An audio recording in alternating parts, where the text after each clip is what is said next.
शिवसेनेसोबत संवाद करायला आम्ही तयार आहोत असं संजय राऊत म्हणाले। ओमराजेंसोबत अजूनही एक खासदार सोबत संवाद सुरू आहे अशी माहिती राऊतांनी दिली आहे। तर शिवसेना सोडली असं एकदाही ओमराजे बोलले नाही असंही राऊतांनी स्पष्ट केलेलं आहे। एकंदरीतच यावरून ओमराजे नेमकं काय भूमिका घेतात या संदर्भात आता चर्चा सुरू झालेली आहे। नेमकं त्यांनी शिवसेना सोडली आहे का असंही बोललं नाहीये, मात्र शिंदे सेनेसोबत जाण्याबद्दलही ते उघड बोललेले नाहीयेत।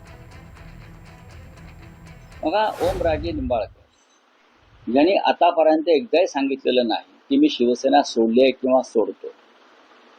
कालच त्यांचं मी वक्तव्य ऐकलं की ते असं म्हणतात की मी अद्याप शिंदे गटात जायचा निर्णय घेतलेलाच नाही, तर माझ्याविषयी बातम्या का प्रसिद्ध होत आहेत। त्यांचं असंही म्हणणं आहे की मी माझ्या वडिलांच्या खटल्यासंदर्भात व्यस्त राहिल्यामुळे मला काही वक्तव्य करता आली नाही। हे जर त्यांनी स्वतःहून वक्तव्य केलं असेल तर पक्ष म्हणून त्यांच्याशी जर चर्चा संवाद होत असेल तर ती करायला काहीच हरकत नाही।